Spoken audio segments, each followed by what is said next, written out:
Good morning. ഇനി അടുത്ത tissue ആണ് neural tissue. Neural tissue neural tissue exerts the greatest control over the body's responsiveness to changing conditions. നമ്മുടെ changing കണ്ടീഷൻസിനായിട്ട് body respond ചെയ്യുമല്ലോ. അതായത് ഓരോ സ്റ്റിമുലസ് വരുമ്പോൾ അതിനോടെല്ലാം ബോഡി റെസ്പോണ്ട് ചെയ്യും. അപ്പം ഈ ഒരു റെസ്പോൺസ് ഏറ്റവും കൂടുതൽ അതിനെ കൺട്രോൾ ചെയ്യുന്നത് ഈ ന്യൂറൽ ടിഷ്യൂ ആണ്. Neurons, that is the unit of neural system, are excitable cells. അപ്പോൾ what is the single unit of neural system അഥവാ നെർവസ് സിസ്റ്റം എന്ന് ചോദിച്ചാൽ ദാറ്റ് ഈസ് ന്യൂറോൺസ്. ന്യൂറോൺസ് ആണ് ന്യൂറൽ സിസ്റ്റത്തിൻ്റെ ഒരു സിംഗിൾ യൂണിറ്റ്, ഏറ്റവും സിംപ്ലസ്റ്റ് ആയിട്ടുള്ള യൂണിറ്റ്. ഈ ന്യൂറോൺസ് എല്ലാം കൂടെ ചേർന്നാണ് ഈ ന്യൂറൽ സിസ്റ്റം ഉണ്ടായിരിക്കുന്നത്. എന്താണ് ഈ neurons? They are nothing but excitable ആയിട്ടുള്ള സെല്ലുകളാണ് കുറച്ച് മോഡിഫിക്കേഷൻസ് ഉള്ള, സാധാരണ ഉള്ള സെല്ലിൽ നിന്നും കുറച്ച് മോഡിഫിക്കേഷൻസ് ഒക്കെ ഉള്ള ഒരു എക്സൈറ്റബിൾ ആയിട്ടുള്ള സെല്ലാണ് ഈ ന്യൂറോൺസ് എന്ന് പറയുന്നത്. That we can see in this figure. ഈ ഫിഗർ കാണുമ്പോൾ നമുക്ക് പെട്ടെന്ന് മനസ്സിലാവില്ല, നമുക്ക് അല്ലാതെ ഞാൻ വരച്ച് കാണിക്കാം. ഒരു ന്യൂറോണിന് ഒരു സെൽ ബോഡി ഉണ്ടായിരിക്കും. ഈ സെൽ ബോഡിയിൽ നിന്നും കുറേയധികം പ്രോസസ്സുകൾ നിങ്ങൾക്ക് കാണാൻ സാധിക്കും. This cell body has so many processes and these are called dendrons. അതിലെ ഓരോ ചെറിയ ഡിവിഷൻസിനെയും ഡെൻഡ്രൈറ്റ് എന്ന് വിളിക്കാം നമുക്ക്. ആൻഡ് അതിലെ ഒരു പ്രോസസ്സ്, ഈ ഒരുപാട് പ്രോസസ്സ് ഉണ്ട്, അതിൽ ഒരു പ്രോസസ്സ് വിൽ ബി ലോങ്. കണ്ടോ, ഇത് കണ്ടോ, ഇതൊരു വലിയ നീളമുള്ളൊരു പ്രോസസ്സ് അല്ലേ.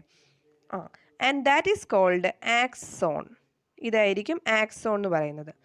Will also have branches.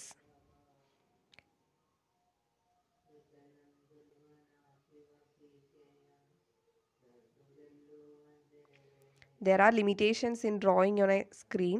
അതുകൊണ്ടാണ്, ഇല്ലെങ്കിൽ നല്ല ഭംഗിയായിട്ട് നമുക്ക് വരയ്ക്കാവുന്നതാണിത്.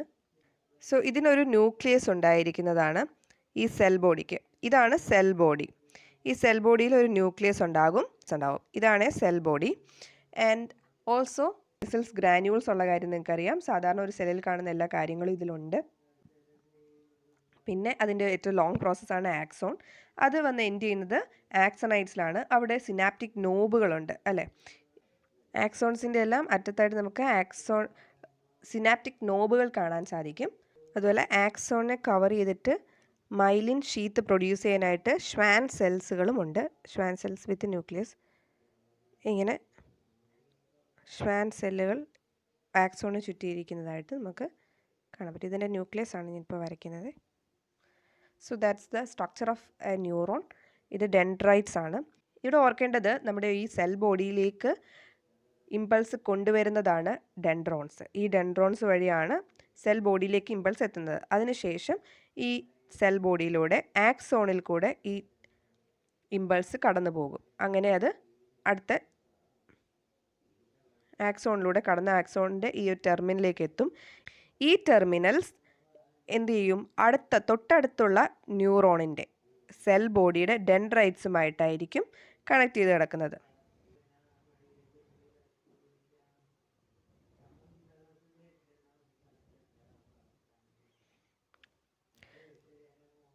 അപ്പോൾ അടുത്തൊരു ന്യൂറോണിൻ്റെ സെൽ ബോഡിയുടെ ഡെൻഡ്രൈറ്റ്സുമായിട്ടായിരിക്കും ഈ ഒരു ആക്സോണിൻ്റെ ടെർമിനൽസ് അടുത്തിരിക്കുന്നത്. So they will form a synapse. ഇവിടെ ഈ ഇമ്പൾസ് ട്രാൻസ്മിഷൻ നടക്കുന്ന ഈ ഒരു ഏരിയ ആണ് സിനാപ്സ് എന്ന് വിളിക്കുന്നത്. ഇവിടെ വെച്ചിട്ട് ഇമ്പൾസ് അടുത്ത ന്യൂറോണിലേക്ക് ട്രാൻസ്മിറ്റ് ചെയ്യപ്പെടുന്നു. സോ സെൽ ബോഡിയിലേക്ക് ഇമ്പൾസിനെ കൊണ്ടുവരുന്നത് ഡെൻഡ്രൈറ്റ്സും സെൽ ബോഡിയിൽ നിന്ന് കൊണ്ടുപോകുന്നത് ആക്സോണുമാണ്. എന്നിട്ട് അടുത്ത ഒരു ന്യൂറോണിലേക്ക് അത് ട്രാൻസ്മിറ്റ് ചെയ്യും. അങ്ങനെയാണ് ഇമ്പൾസ് ട്രാൻസ്മിഷൻ നടക്കുന്നത്. ഈ ഇമേജിൽ നോക്കുകയാണെങ്കിൽ നമുക്ക് ആക്സോൺ കാണാം. കാണാവുന്നതാണ്. Cell body with nucleus. Nucleus കണ്ടില്ലേ നടുക്ക്. പിന്നെ ഡെൻഡ്രൈറ്റ് കാണാൻ പറ്റുന്നുണ്ട് ചെറുതായിട്ടൊക്കെ. പിന്നെ ന്യൂറോഗ്ലിയ, അതായത് ഈ ന്യൂറോൺസിനെ പ്രൊട്ടക്റ്റ് ചെയ്യാൻ വേണ്ടിയിട്ടുള്ള സെൽസ് ആണ് നെർവസ് സിസ്റ്റത്തിലെ ഈ ന്യൂറോഗ്ലിയ എന്ന് പറയുന്നത്. Neuroglial cells that will protect the neurons. Next paragraph. When a neuron is suitably stimulated, an electrical disturbance is generated which swiftly travels along its plasma membrane. Arrival of the disturbance at the neuron's endings or output zone triggers events that may cause stimulation or inhibition of adjacent neurons and other cells that you will study detail in chapter 21. 21ാമത്തെ ചാപ്റ്ററിൽ നമുക്ക് neurons nervous system മുഴുവൻ പഠിക്കുന്നുണ്ട്. അപ്പോൾ കറക്റ്റായിട്ട് പഠിക്കാം. അപ്പോൾ ഇവിടെ just ഓർത്തിരിക്കേണ്ട ഒരു ന്യൂറോണിൻ്റെ ഫംഗ്ഷനാണ്. എന്താണ്? ഇമ്പൾസ് ട്രാൻസ്മിഷനാണ്. ഇമ്പൾസ് കണ്ടക്ട് ചെയ്യുന്നു. അത് കണ്ടക്ട് ചെയ്യുന്നത് മാത്രമല്ല, അത് അടുത്ത ന്യൂറോണിലേക്ക് ട്രാൻസ്മിറ്റ് ചെയ്യുന്നുമുണ്ട്. അതെല്ലാമാണ് ഇവിടെ ഉള്ളത്. നെർവ് സിസ്റ്റത്തിലെ ന്യൂറോൺസ് ഏറ്റവും ഇമ്പോർട്ടൻ്റ് ആണ്. ന്യൂറോണിൻ്റെ സ്ട്രക്ചറും അതിലൂടെ എങ്ങനെയാണ് ഇമ്പൾസ് ട്രാൻസ്മിറ്റ് ചെയ്യുന്നത് എന്നുള്ളതെല്ലാം ഇമ്പോർട്ടൻ്റ് ആണ്. നമ്മളിപ്പോൾ ബോഡിയിലെ 4 ടൈപ്പ് ഓഫ് ടിഷ്യൂസും പറഞ്ഞു കഴിഞ്ഞു. അപ്പോൾ ഏതൊക്കെ ടിഷ്യൂസ് ആണെന്നുള്ളത് ജസ്റ്റ് അറിയാൻ വേണ്ടി മാത്രമാണ് ഇവിടെ പറഞ്ഞത്. 4ാമത്തെ ടൈപ്പാണ് ഇവിടെ പറഞ്ഞത്, ന്യൂറൽ ടിഷ്യൂ. അതിൽ ന്യൂറോൺസ് ഉണ്ട്. ന്യൂറോണിൻ്റെ സ്ട്രക്ചർ ഇമ്പൾസ് ട്രാൻസ്മിഷന് വേണ്ടിയാണത്. എല്ലാം നമുക്ക് മനസ്സിലായല്ലോ.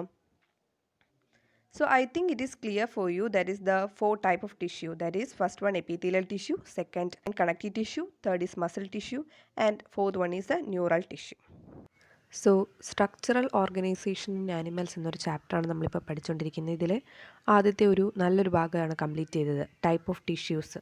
ടിഷ്യൂസ് എന്താണെന്ന് നമ്മൾ പഠിച്ചു, പിന്നെ 4 ടൈപ്പും പഠിച്ചു. നല്ല വളരെ ഭംഗിയായിട്ട് നോട്ടൊക്കെ പ്രിപ്പയർ ചെയ്ത് നിങ്ങൾ വെള്ളം പോലെ പഠിക്കണം. ഒന്നുമില്ലല്ലോ, സിമ്പിളല്ലേ, വളരെ എളുപ്പം പഠിക്കാൻ പറ്റുന്നതേ ഉള്ളൂ. അപ്പോൾ എല്ലാവരും പഠിക്കത്തില്ലേ നന്നായിട്ട്? അതിനുശേഷം നമുക്കിനി ഈ ചാപ്റ്ററിൽ തന്നെ കിടക്കുന്നത് നമ്മൾ morphology and anatomy of earth വേം, കോക്രോച്ച്, ഫ്രോഗ്. അപ്പോൾ ഇതൊരു വേറൊരു സെഷൻ പോലെയാണ്. എന്നാൽ നമ്മൾ ഈസി ആയിട്ട് ഇതിനെ കണ്ടിന്യൂ ചെയ്ത് പോകാം. വളരെ നന്നായിട്ട് പഠിക്കാൻ പറ്റുന്നതാണ്. എന്നാലും നമ്മൾ ഇതുവരെ ഉള്ളത് നല്ല തറമായിട്ട് പഠിക്കുക. അതിനുശേഷം നമുക്ക് അതിലേക്ക് കയറാം. ഇതുവരെ ഉള്ളത് നല്ല വൃത്തിയായിട്ട് നോട്ടൊക്കെ, ഞാൻ പറഞ്ഞില്ല, നോട്ട് എഴുതി പഠിക്കുകയാണ് ഏറ്റവും നല്ലത്. നമ്മളൊരു ചെറിയ പോയിൻറ്റ്സ് ഒക്കെ എഴുതി, ഇപ്പോൾ ഓരോ പാരഗ്രാഫും വായിച്ചിട്ട് നിങ്ങൾക്ക് ആ പാരഗ്രാഫ് ഒരു തവണ വായിക്കുമ്പോൾ ഒന്നും ആവില്ല, ഒരു 2-3 തവണ റിപ്പീറ്റഡ് ആയിട്ട് വായിക്കുക, റിവിഷൻ ചെയ്യുക.